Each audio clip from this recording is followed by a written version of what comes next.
Our story begins with two families parting ways, with a boy and a girl standing together. The girl is saying goodbye to the boy, but he looks sad. She reaches out her hands to him, thanking him while crying, because he always protected her. She tells him that once she leaves, she will do everything she can to become a powerful sorceress, promising they will meet again. He nods in response and shakes her hand. Next, we jump ahead to when they are older. A few delinquent kids are calling out to Morihito, now grown up. One of them tells him that what he did a few days ago won't be forgotten easily. Morihito asks them who they even are, which makes them angry, and they introduce themselves. One of them, named Momoda, reminds him that a few days ago, they were bullying a student when Morihito came to rescue him, and while doing so, he was bullying them back, which really annoyed them. They start to attack him, but Morihito easily dodges their blows, appearing stronger than them and not wanting to hit them back. However, in the end, Momoda manages to hit him. Later, we find Morihito at home, where his father asks him why he let them hit him when he could have easily defeated them. Morihito explains that Momoda was someone he let hit him in the past. When he was younger, he injured him badly. His father points out that this is no excuse, as that was in the past, and they taught him how to control his strength. Morihito argues that if he hadn't allowed Momoda to hit him, he wouldn't have gotten rid of them, and he believes that what he did was the safest option. While they are eating, his father asks if he remembers the little witch girl he said goodbye to a long time ago. Morihito is shocked and recalls his memories with her, which were filled with injuries. He remembers her coming to the 4th grade and saying she would go to witch school to learn magic. His father informs him that she finished that training and plans to return, and she also decided that he would be her guardian. Morihito is shocked again and accidentally spills his food on his father, who understands his surprise, as guardians of witches are typically animals. However, in the past, those animals managed to absorb magical energy from witches and take human forms, eventually marrying real humans and giving birth to a new lineage called the lineage of the Wraiths. It turns out that Morihito and his father belong to this lineage, which is why they have an agreement with the witches that their lineage will serve as guardians. Thus, they must uphold this pact. Morihito, however, snaps, telling his father that he doesn't want to be associated with anyone, making it clear that this isn't a good situation for him. His father insists that they have a covenant and he must abide by it. Morihito gets angry and suggests his father be her personal guardian instead. His father explains he would have done that, but unfortunately has a very important work trip and is leaving tomorrow. Morihito calms down and continues eating as his father finishes the story, stating that Nico will be staying in the City of Witches for personal reasons, meaning he and Nico will be living together here alone. Morihito is even more shocked and spills his food on his father again, who accuses him of doing it on purpose. Morihito reflects on the matter. Next, we switch to Nico, who is returning to the city, feeling really happy and hoping Morihito is doing well. We go back to Morihito, who is sitting in his room, reminiscing about memories with Nico when she couldn't even pronounce his name, calling him Moi instead. He thinks to himself about how much she has matured. Suddenly, Nico breaks a window in his room and falls in front of him. Morihito is shocked, thinking she is a thief, but she apologizes, saying that she lost her balance and fell in. When she gets up, she introduces herself as Moi, and Morihito is shocked by how she looks, with her telling him she kept her promise and they met again. They share a nice moment, but Moi interrupts, saying they need to clean the room right now. While cleaning, he mentions that he can't believe she made such a problem right from her arrival and broke the glass. Nico becomes very embarrassed and tries to help him, but he insists she should just rest, giving her some cookies to eat. As she eats, she looks at Moi, noting that he has grown into a handsome young man, but he is still as straightforward as before. She begins to imagine things in her head, and Moi interrupts her thoughts, saying he knows everything happened suddenly, but he is sure they can manage their problems. She apologizes for everything happening so suddenly, explaining her mom chose everything for her, and he reassures her that it's not a big deal since they have a pact they must adhere to. The important thing now is to clear the glass. She tells him she can fix it with her magic, and when he asks if she's serious, she replies that of course he doesn't know she's a witch. She explains that to use the spell for fixing the glass, she needs a medium. He asks what a medium is, and she suggests he finds something precious to him. He shows her his favorite cup, and she thinks it's perfect to use. She takes it and starts performing the spell. Moi is in shock as Nico manages to fix the glass, but suddenly, he hears something break. When he looks next to him, he is shocked to see his cup smashed. Nico then explains that, to fix something broken, the medium used must be tied to strong emotions belonging to the owner. Moi gets angry, saying she should have told him this from the start because that cup meant a lot to him. Nico apologizes, admitting she should have used something of hers instead, still depending on him like they did when they were kids. However, he tells her she has changed. The important thing is that the window is fixed, regardless of the fact that his cup is broken. The magic is amazing. Then he tells her at first he didn't recognize her, which makes her very happy, and she says she can show him many other spells if he wants. However, he declines, and she insists, wanting to show him a new spell that turns anything into a flat paper. He tells her he doesn't want to see any more spells after breaking his cup. She says it will eventually return to its original state. She then decides to perform the spell on herself, which she indeed does, leaving Moi in shock. Nico, unable to control herself, finds everything around her wavy, and accidentally flies out the window.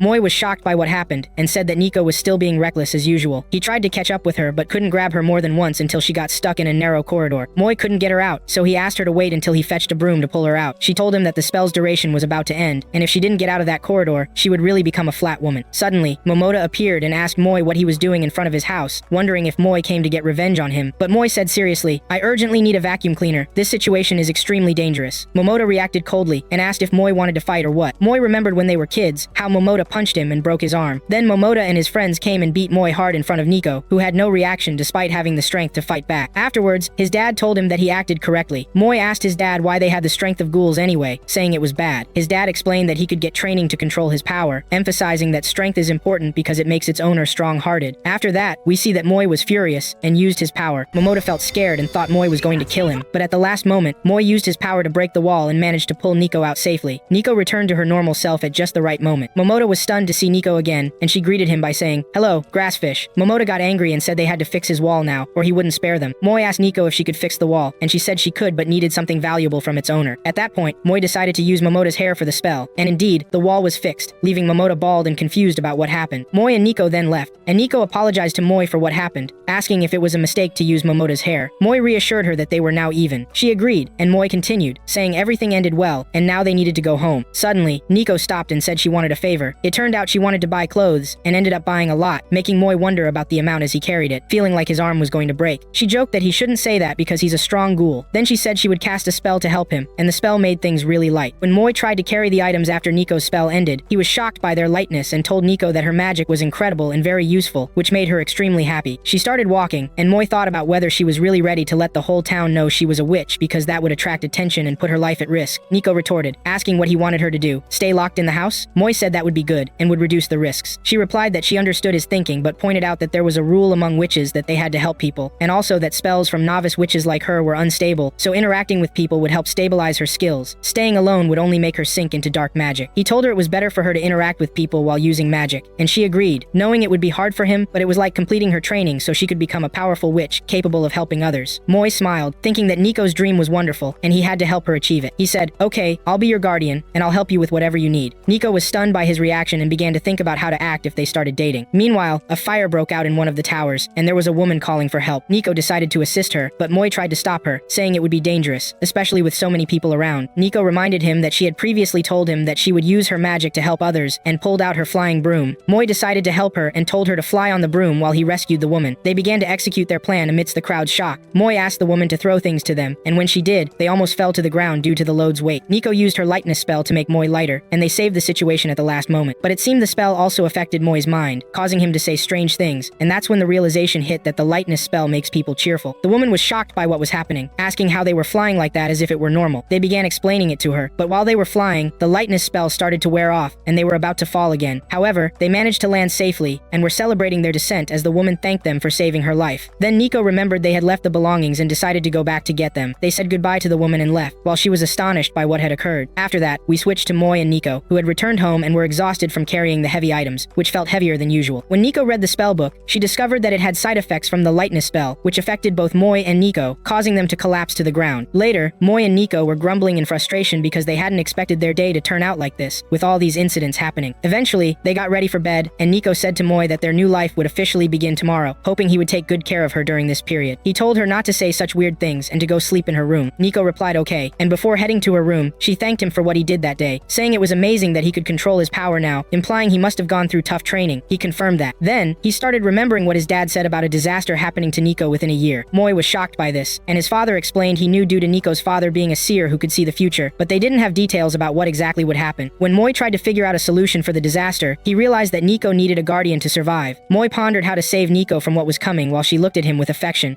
The next day, Nico went out talking to Mai and asked him how he felt after their first day living together. He coldly replied that it was nothing, and she was supposed to get dressed and come downstairs right away, not come to his room. She was thinking, not believing that she was living with Mai in the same house. Anyway, they arrived at school, and Nico was really happy, saying her teenage life had finally begun. When she looked at the class list, she was thrilled to see that she and Mai were in the same class. Nico kept thinking that she was a witch, but hoped to make many friends. Meanwhile, Mai was thinking about how he would deal with the disaster he was in. After the welcome meeting for the students, Nico and Mai were walking through the school, and Nico was looking at the students, feeling really excited because all the students were her age, and there were strong connections among them. She wished she could have a relationship like theirs. Then she looked at Mai, who called her over and said they needed to talk. She was thinking he was going to confess his feelings for her, but when they stopped to talk, he said, "I want you to promise that when you introduce yourself, you won't mention that you're a witch, and don't use your magic at school to avoid problems." Of course, she was annoyed by what he said. Then they went to class, and their teacher introduced herself. She was about to share her hobby but started thinking about how if she said her hobby was reading manga, she'd get teased and bullied. So she decided to say her hobby was dancing instead. In any case, the students said she was odd. After that, the teacher mentioned that she would call on the students to introduce themselves. At that moment, Mai told Nico not to forget what he advised her and not to say she was a witch, but she was thinking to herself that she wanted to help everyone with her powers. However, Mai remembered what his father said about a disaster happening to Nico within a year, so he was trying to take all precautions. Then the teacher started with the boys, and most of them were quirky. Nico noticed that Mai was taking notes about the students so he could interact with them better as her guardian. Then it was the girl's turn, and while Mai was taking notes, he made a mistake. When he started to erase it, the eraser broke, and he looked sad and very tense. Nico was thinking about how to help him because he looked so down, and she started to imagine that if she helped him, he might change his mind, love her more, and let her use her magic freely. She decided to use a spell that could turn anything into something bigger. She started explaining the spell, and then began to execute it, but by mistake, she hit a part of Mai's hair. Indeed, that part grew wildly, and when the teacher saw it, she exclaimed, "Has John Freaks enrolled in our school or what?" She was nervous and couldn't believe what she saw. Nico was also scared and didn't know what to do, deciding to reverse the spell by doing the same spell again. But when she tried, she accidentally hit Mai's head instead, making his head gigantic. Mai didn't notice what had happened during all this time. Then another student began to introduce himself and told some jokes that made everyone laugh, even Mai. When it was Mai's turn to introduce himself, the teacher looked at him and was alarmed. She thought to herself that she was sure this was all just a figment of her imagination since she had stayed up late last night. Nico was trying to reverse the spell again, but this time, she accidentally hit his arm. At that point, Mai noticed what had happened and looked at Nico, who was showing signs that she was the one who did all this, and was also trying to apologize to him. When he stood up to introduce himself, he was trying to hide his arm, and all the students were puzzled by his way of standing and talking. Mai thought to himself that now everyone would think he was odd. However, things went well. Afterwards, Mai put his arm in front of Nico for her to reverse the spell and return it to its normal size. But at the same time, it was Nico's turn to introduce herself, and when she stood up quickly, she accidentally hit herself with the spell and became enormous. Everyone in the class was terrified. At that point, she introduced herself and said she was a witch, which made Mai very frustrated. But the teacher explained that they had been chosen by her mother to be witches from the start, so it wasn't a surprise. Nico was standing there looking sad, while everyone was casting curious glances at her. Mai thought to himself that he wanted her to have a friend, but after what happened, he didn't think anyone would want to get to know her. After school, Mai offered to take Nico home, and she agreed, but one of her classmates called her over and invited her to walk home with them and stop at a restaurant on the way, and Mai agreed, making Nico happy. When the girls arrived at the restaurant, they encountered some guys trying to flirt with them, saying, "You girls are really cute. Why don't you go out with us?" One of the girls, however, said, "Forget them. Let's go into the restaurant right away." At that moment, one of the guys tried to talk to her, but she snapped back, "We're not going to waste a single second with losers like you," which left the guys shocked by her words. They then left, and the girls went into the restaurant. Later, Nico told the girl named Kara that what she did was really amazing, which made Kara blush deeply. Kara replied, "Just ignore it. Tell me about yourself, Nico." Then Kokomi added that it was great to have a witch with them at school, and wanted Nico to tell her about magic and spells. She asked if Nico could really use magic. Nico spoke confidently, saying that she could and that it was very easy, making Kara remark that this confidence might be dangerous. Nico started talking, saying that where she used to live, she didn't have friends her age, so she spent a lot of time alone. She was really looking forward to hanging out with friends her age like they were now. Nico asked if Kara and Kokomi had been friends since middle school. Kokomi confirmed and added that she was a lonely girl back in middle school who loved reading books, which made other students tease her, calling her strange. But one day, Kara came up to Kokomi and invited her to go to a restaurant, and Kokomi agreed. Since then, they had been friends. Nico remarked that what Kara did was incredible, making Kara blush again. But then Kara said, "Forget me. Tell me about that handsome guy you're hanging out with at school." Nico replied, "Oh, you mean Moe? He's my childhood friend," which shocked Kara. She asked, "If you're childhood friends, why do you talk to him like that? He responds to you like that too. I'm sure you have a romantic relationship." Nico quickly denied it, and Kara continued, "Then why do you go back to the same house?" Nico explained, "That's because we live together," which drove Kara insane, and she exclaimed, "What are you saying? That's so inappropriate." Nico felt embarrassed and didn't know what to say. Meanwhile, the guys were waiting outside, vowing to take revenge. Then Kara said to Nico, "How about you tell us about your relationship with Moe and introduce him to us? I want to get a boyfriend." And Kokomi was also in favor of this. At the same time, the guys were preparing to attack them, but Moe was watching the situation and punched all the boys mercilessly. During this time, someone was saying false things about Moe and belittling him, creating a very bad image of him. As the girls left the restaurant, they said they felt deceived by Moe's appearance. Nico thought to herself that she was sorry for what she said, but felt a bit jealous. The next day, students gathered around Nico, saying she was amazing, which made Moe happy as he was worried Nico wouldn't be able to make friends. On the other hand, some boys were also asking Moe to introduce them to Nico. Kara was asking them to show their magic, making Moe angry about it, but Nico was really excited and started using spells. When the teacher walked in and saw the state of the classroom, she exclaimed, "Did I walk into a castle from an anime about demon slayers or what?" Then the teacher began to talk, saying she thought she had entered the wrong place but understood what happened and didn't want any more fooling around. She started explaining the lesson and then told them they needed to do some sport called futsal, but the students protested. However, she said, "We don't have to exhaust ourselves. We can use Nico's magic to help us." All the students agreed to this, but of course, Moe was angry, saying magic shouldn't be used for fun. But in the end, they went down to the schoolyard to start things up. Nico was trying to explain the rules and began using her magic. After that, she made everyone fly, and they couldn't believe what was happening. Each student used gravity magic in a way that reflected their personality. But in the end, they all blended in and used magic in one way. The teacher watched in shock and amazement, and some students from other classes were watching what was happening and wishing to join them. Afterward, Moe asked Nico if she was okay, because he was sure she was using a lot of magical energy. She said, "Don't worry, I'm fine. I can recharge my magical strength by eating some food. What matters to me most is that everyone is enjoying it, because I was destined to be born as a witch, and I'm happy to make everyone enjoy my magic." Moe then said, "If that's how you feel, I'm the complete opposite. I haven't felt a moment of joy since I was born as a ghoul." Nico replied, "But your power is incredible. You should tell everyone about it." That's when Moe remembered when he was little and how his friends distanced themselves from him because he wasn't normal. He told Nico, "If I tell everyone I'm a ghoul, then no one will ever deal with me again." At that moment, a car drove into the schoolyard, accidentally entering Nico's magical field and flying quickly in the air. When it exited the magical field, it seemed poised to crash to the ground and kill everyone inside. But at the crucial moment, Moe intervened and saved the vehicle. Everyone was shocked by what they saw and wondered how he did it. Nico was about to tell them she used her magic, but Moe stopped her, saying, "Actually, I'm a ghoul. Please don't avoid me." He was surprised when everyone told him he was amazing, welcoming him and being impressed by his strength. Moe was shocked and asked, "Why aren't you scared of me or avoiding me?" They replied, "Dude, we were flying just a moment ago, so of course, we won't be surprised if we find out that the childhood friend of the witch is a ghoul." Moe thought to himself that these students might be mentally challenged, but it was fine. Everything worked out well, and now the witch and the ghoul were no longer a secret. After that, their class became the source of legendary stories, but everyone's reactions were positive towards them, and everyone wanted to become friends with Moe and Nico and bond with them.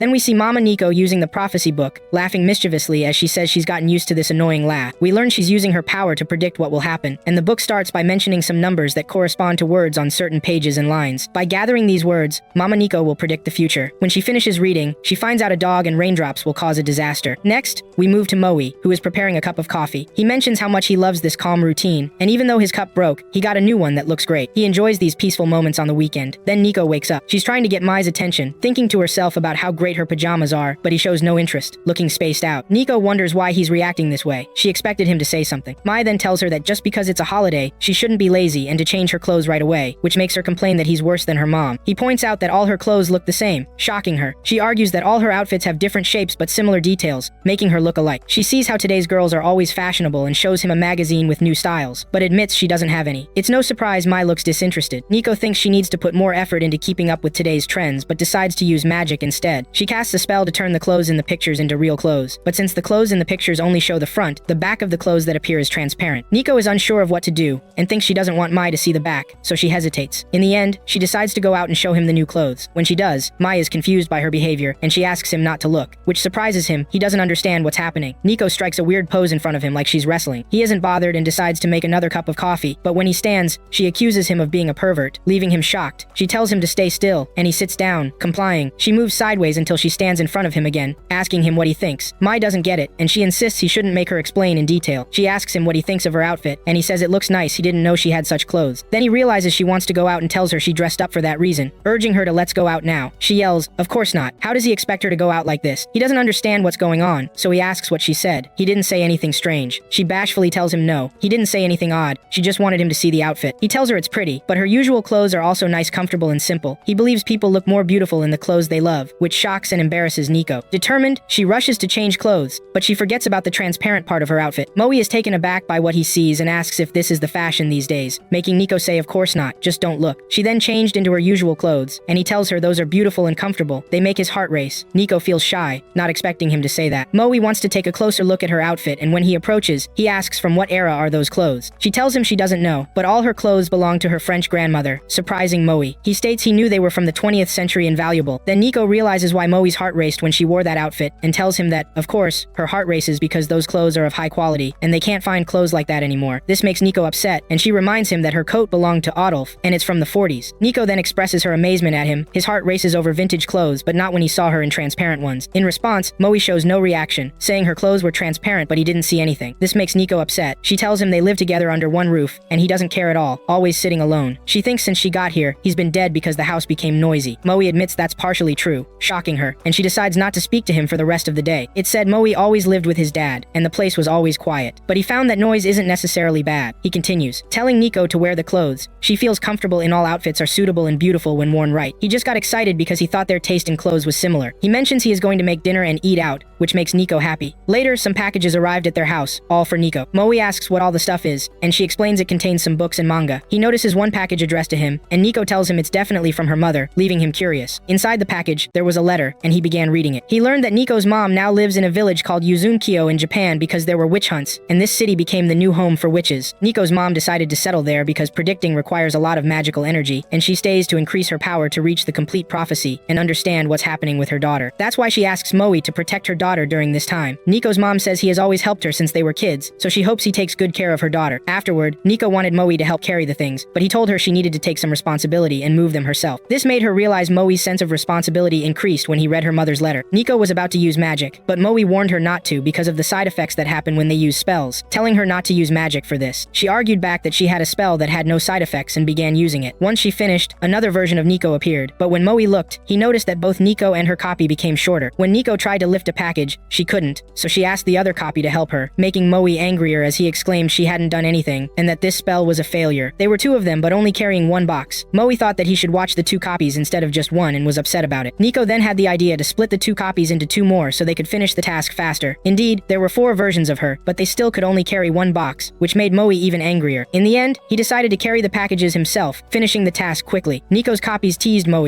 and he said she should return to just one version, but she asked him to wait a moment. He agreed and went on to finish reading the letter. He reached the part where Nico's mom mentions she has reached a new prophecy indicating a dog and raindrops will cause a disaster. Suddenly, Moe heard Nico screaming as a dog chased her. He rushed to save her and got bitten on the shoulder while protecting her. It turned out the dog's owner came and apologized, saying the dog got loose. Moe angrily replied that while he understood this was common, if it happened again, he wouldn't ignore it. The dog and its owner ran away, frightened. Nico and her copy clung to Moe out of fear, and they decided to return to the original version. Afterward, Nico began to apologize, crying because everything that happened was her fault, ending with Moe getting hurt. He reassured her he was okay. Later, Nico went to make coffee for Moe when he opened the spell that Nico's mom sent. The letter mentioned that if the seal on the spell disappeared, it meant a disaster had occurred, and if it didn't, it meant the situation was just a normal problem. Moe began to think about what disaster could come from a dog and raindrops and started watching the news to check the weather. Indeed, when night fell, it started to rain and someone was watching Moe's house from outside. Later, Moe and Nico went out to buy red beans, since it was the means to restore Nico's energy. Moe asked her why she went out in such weather, and she said she had no choice. He could have stayed home instead of accompanying her. Moe was about to talk about the prophecy but thought better of it and said forget it, let's go home. Moe was thinking about a way to warn Nico about the prophecy so she could be cautious and he could protect her more, while she was talking about anime, which he wasn't interested in. When she noticed this, she reprimanded him, asking him to repeat what he said. He apologized and asked her to tell him again. She said the anime was about a dog, making him shocked, and he grabbed her tightly, asking what dog. Nico was annoyed with what happened, while Moe was only thinking about how to protect her on rainy days. He then asked Nico to come under his umbrella, which shocked and excited her at the same time, and she was hoping someone would see them. Sure enough, her friend Kara saw them and asked why they were sharing an umbrella. Were they flirting? She wanted to take Nico shopping, but Nico declined. After that, they continued their way, and Nico noticed they weren't headed home. She asked if they were going somewhere, and Moe said yes. They arrived at an open place, and Nico thought Moe would confess his love to her, but suddenly, Moe shifted to another corner of the umbrella and spoke loudly, saying to whoever was hiding that they weren't good at hiding and to come out. This shocked Nico, realizing someone was chasing them. She thought he was a crush, but Moe told her certainly not. When the person came out, he wore a dog mask like Nico's favorite anime character. Moe remembered the prophecy's words and became anxious about who this person was. Suddenly, this person attacked Moe,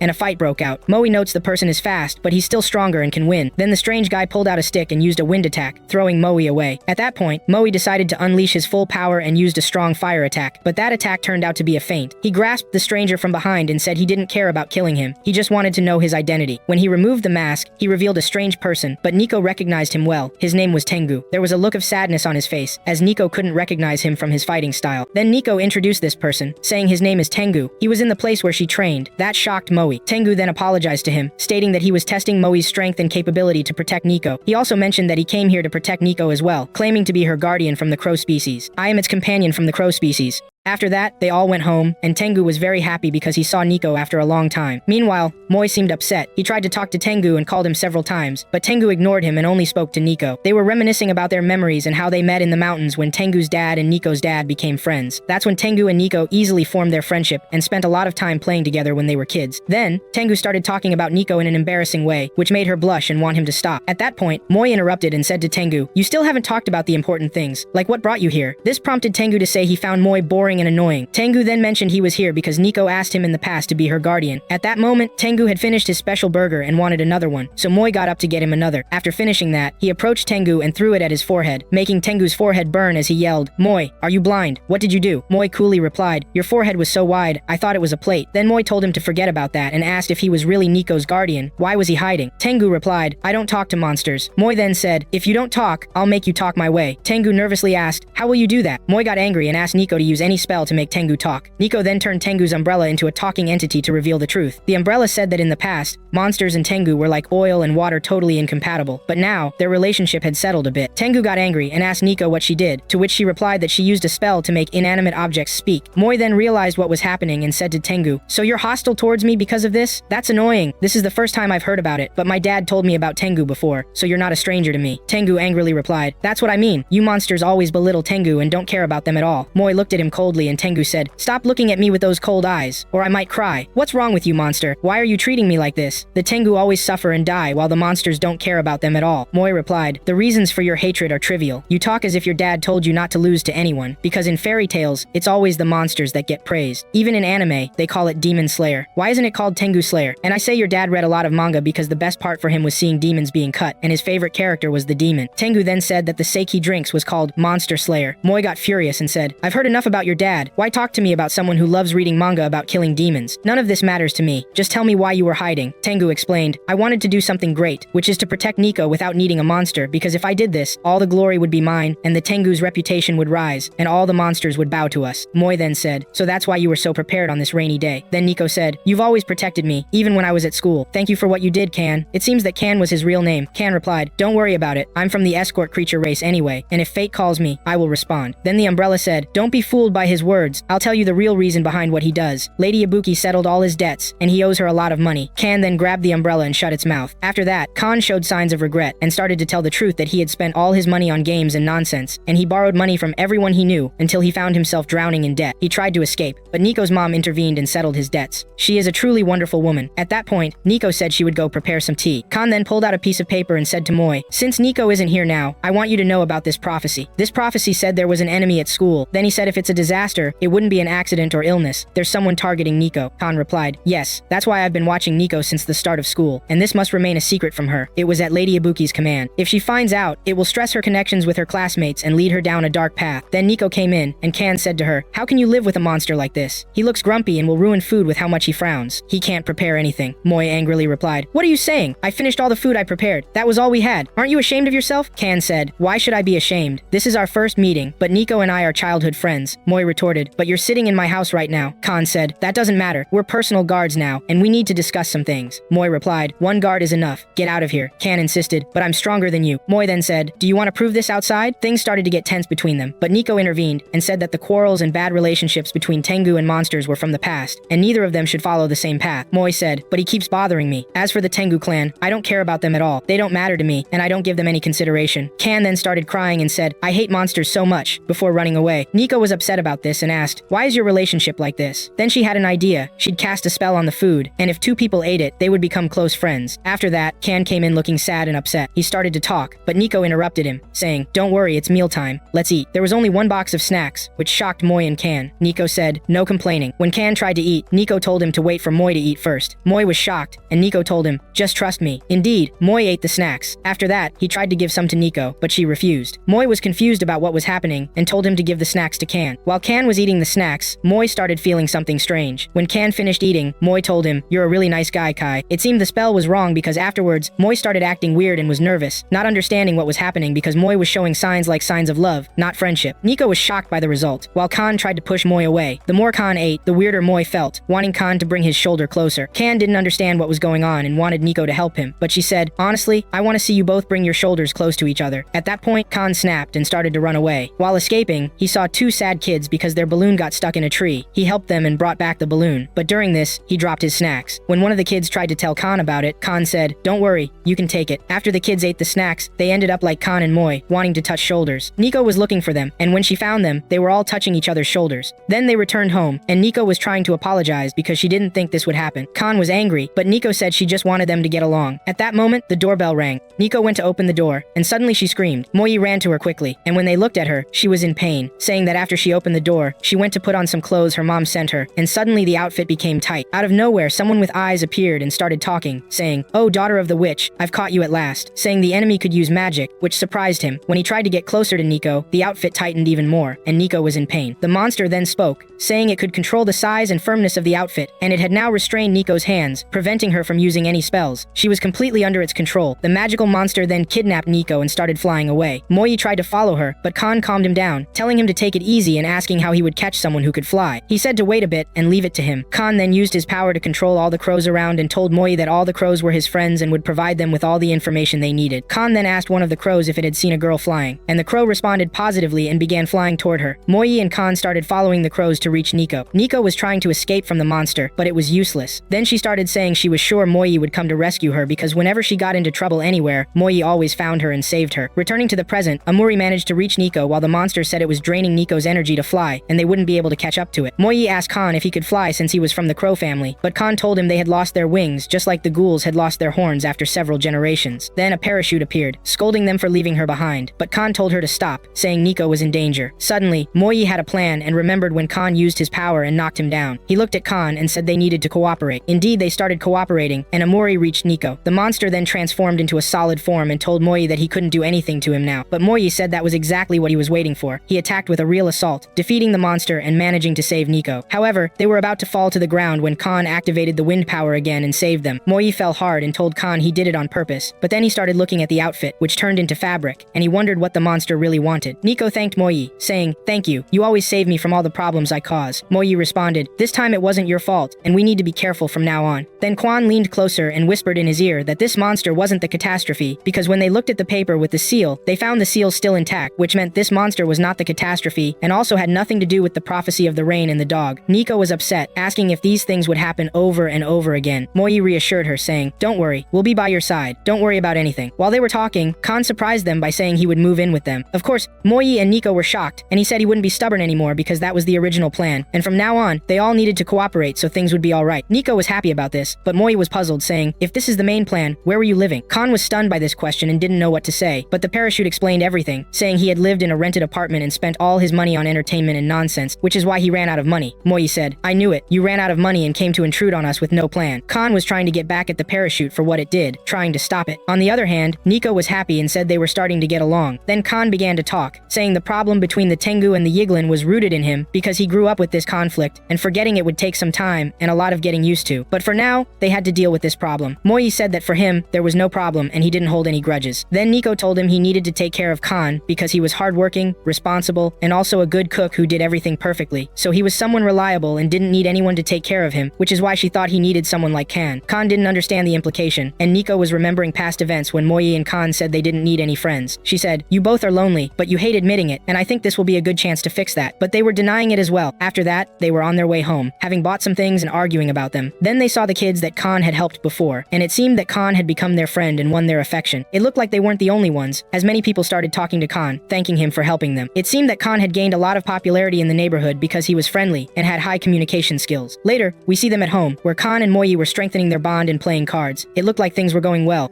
The next day, we see that Nico is very impressed with her friend Coco's manga drawings. Nico's voice was so loud that the teacher heard the name of the manga, which was called Mirage Oron. It seems the teacher knew it too, because it was a popular manga among high school students who wielded swords and defeated monsters. The manga was famous for the handsome characters, the developed plot, and the fights. Nico was saying the boys were very handsome. After that, they started praising Coco's drawing, which had improved a lot. The teacher was listening to the girls' conversation and said that she had followed all the drawings of this manga because it was one of her hobbies. How could she not have heard about Coco's drawing? After Coco spoke and said she had 0 followers, the teacher started narrowing down her search until she found her. It turned out that the teacher was one of Coco's special fans on social media, but of course, neither of them knew this because the life of otaku is different on social media and most of them hide their personalities. While the teacher was immersed in her thoughts about manga and otaku, the girls came to check on her, which startled her. She said she came to get some things she had forgotten. While she was talking, she saw Coco's drawing and it caught her attention a lot, but she hid her reaction and told the girls to go home quickly. Then she left, and on her way she was thinking about Coco and that she was her most favorite artist. After that, we see the teacher teacher sitting alone, looking at Coco's drawing and saying to herself that Coco had developed a lot, and she knew this because she had been following her for a long time and was one of the first fans of her page. She felt very proud of her student Coco because she had developed a lot and was on the right track, and she began to explain all the details of Coco's drawing development. Then she concluded that the most important thing was the interpretation of the relationships between the characters in the drawing. Then she began to explain the sad events that happened between the manga characters and the developments that happened in the story. Because of the rapid pace of events and its development and the strength of the plot, there was a large fan base and great interaction on the events of the manga, especially in chapter 35, which was the beginning of the story's uprising, until the events reached their peak in chapter 57. Then she began to recall the details of Coco's picture, saying that the picture had many exciting details and dialogues between the characters, and she said that she had never seen anything like this drawing and was sure that there would be many who would imitate Coco's drawing in the near future. While saying thank you Coco for restoring my passion again, Coco appeared next to her, which startled the teacher. Then Coco told her that she needed her to help her with some papers, but the teacher told her that she could not do that and was affected by the manga topic. But after that, she tried to pull herself together and took the papers from Coco and saw in them the drawings and news about the manga, which made her even more impressed and tried to hide her reaction again. She said that these drawings are good, then realized that she had to end the conversation so as not to expose herself. Then, unintentionally, the teacher asked, while nervous, if Coco liked drawing. Coco exploded and said yes, excitedly, and that she was an otaku and loved anime and manga. After that, Coco directed the same question to the teacher, who became very nervous and started shouting and said that she had nothing to do with manga or anime or anything related to them. Then Coco said to her, "But how can you say this when the first day of class you were talking about anime?" The teacher said to her, "Maybe I read some of the manga a little," but what exposed her more were the manga volumes that were next to her, and Coco noticed them. After that, Coco started asking the teacher more about the things she liked in the manga, and the teacher was trying to avoid the question, but she would answer in the end, and Coco was excited and exchanged answers and explained the events of the manga in detail. After that, Coco realized that she had to stop and apologize. Then Coco told the teacher that she remembered the main reason she came here, which was that the teacher dropped the Oron medal, which made the teacher in a state of shame and shock because everything was exposing her. The teacher tried to cover it up again, but Coco stopped her and said to her, "Why are you covering it up? I, for example, am not ashamed of it and do not cover it up because I knew that revealing the truth of the self gives a comfortable feeling. So I want to discuss the manga dialogues with you more, teacher." The teacher was impressed by Coco and did not know what to say. Then in the end, she surrendered and said that she also loved manga and wanted to discuss it more. Coco was happy about this and said that she was expecting this. After that, we move on to Nico and Moi, who were sitting with a student who seemed to have problems and wanted Nico to make him like air so that no one would see him or feel him. But Moi and Nico objected and said that what this boy wanted was not right. Moi wanted him to be brave and face his fears because what he wanted was called escape, but Nico interrupted them and said that the new witches become real witches by helping people. So if this is the student's wish, she wants to achieve it for him. It turned out in the end that all he wanted was a spell to make him invisible when he went to the bathroom, which shocked Moi and Quan. The student tried to explain to them that he was being bullied because he went to the bathroom at school a lot when he was young, and the boys were bullying him and he felt embarrassed. Moi, Quan, and Nico sympathized with him and understood the matter. They were talking about Nico and it seems they forgot about her. Then suddenly they felt her presence again, and it turned out that she had cast a spell on herself to make herself almost invisible and unnoticed. She said that she would also cast this spell on the student, Hera. She actually did this and he thought he had become invisible, but they told him that he was still visible. Nico explained to him how to use the spell, and when he did what she said, he actually disappeared for them and understood how the spell worked correctly. Then they went to class and Hara was very tired and his stomach hurt and it seemed it was time to go to the bathroom. Then he decided to use the spell and Moi encouraged him, but there was a problem, which was that he did not know if the spell was working or not. He tried to get up from his place and made a noise, but no one noticed. Then he knew that he had disappeared and began to sneak out to go to the bathroom and was able to leave the classroom with difficulty and was crying with joy because the spell had worked. But after that, he faced a problem, which was the gym teacher with his supernatural senses who was about to catch him through his smell, but Moi intervened and saved him at the last moment and distracted the teacher, and Hara succeeded in going to the bathroom. But he was facing another problem, which was his inability to lower his pants, because if he moved his hands, the spell would end, and everyone would notice his disappearance, but what saved him was the bell of the end of the class. He finally succeeded in going to the bathroom and thought that the other students would bully him because they noticed that he was in the bathroom, but they had become adults and apologized to him instead. After that, Hera went to Nico and thanked her, and told her that he would not feel embarrassed after this, and would raise his hand and go to the bathroom normally in the future. Then he apologized to Nico for making her use her magic in a silly matter, but she told him that she loved helping people and this was the most important thing for her. Suddenly, Nico's magic stone glowed, which indicates that she had developed when helping Hara, and they were all happy about this. Then Nico thanked Hera because he was the reason for her development, and said that she wanted to continue listening to people's concerns and helping them until she developed more, and they were all happy. Then we see that there is a strange girl watching them from the top of a tree tree outside the school. After that, they went out to return home, and there was a cat watching them. While they were walking, the teacher appeared, and it seems that he needed help, and they went with him to his car, and he said that whenever he tried to turn on the engine, there was a cat that made him stop. Then Moy lifted the car, and the cat ran away in terror, and the problem was solved, and the teacher and students were impressed by his strength. After that, it turned out that the cat was the same girl who was watching them, and her name was Nemo, and she was staring at Moy and saying that she wanted to make him her familiar. Then one of the students asked her if she was looking for someone. Then she became nervous and ran away. Then we move on to Quan, who was bullying Moy. Moy said to him, "Why all this? Are you still jealous of me, or what?" Quan tried to deny this and said that he was angry because people depend on Moy. Then Moy was sure that Quan was jealous of him. Even Nico was acting strangely, and it seemed that they were jealous of him. Nico was frustrated because she wanted to help people like Moy. Then Quan noticed the cat and tried to flirt with her, he and Nico, but she was moving away from them and was angry and was saying to herself that her goal was Moy because he was known in their field, because he gained chi powers at a young age, and it was a shock for her when she knew that he had become Nico's familiar because this is different from the custom, and she thought that Nico had cheated to make him her familiar, and she was very jealous of Nico. But this girl was very sad because she was very shy and could not talk to boys, and was blaming herself for this and saying that she was a gloomy person and maybe she should go back home again. But she decided not to give up and said that she would change and would make Moy her familiar until her mother recognizes her as a member of the elite family. After that, we see that Nemo followed them to the house and entered with them and was sitting next to Moy, and Nico was trying to flirt with her and touched her, which made her feel goosebumps, and she ran away. Quan tried to flirt with her, but she ran away from him too and suddenly found herself standing on Moy's feet and felt a flutter in her heart. Then Moy said that he had a lot of experience in raising cats and that he loved raising them, so he will show Quan and Nico how to deal with the cat. He actually started touching Nemo gently, and she felt comfortable and was not bothered by Moy's approach or touch, and relaxed completely, and was saying to herself that it was the first time she felt this feeling. Nico and Quan were feeling jealous of Moy because he was able to tame even the cats, while Nemo was completely relaxed and felt comfortable and reassured. She remembered that the ancestors of the ghouls were tigers, so she was trying to escape from Moy, but she could not because she was completely relaxed. But she had to escape from under his hand because if she slept, the disguise spell would end, and she would return to her human form again and they would discover her, but she did not have any power until she slept and transformed into a human, and everyone was shocked by this. But the surprise was that they were shocked because Quan completed his set of games and did not notice Nemo's transformation into a human. Then Nemo crept away and was able to escape, but Moy said that he felt that he would see her again soon. Then we see Nemo, and she is tired from escaping and says that the next time she sees Moy, she will make him her familiar.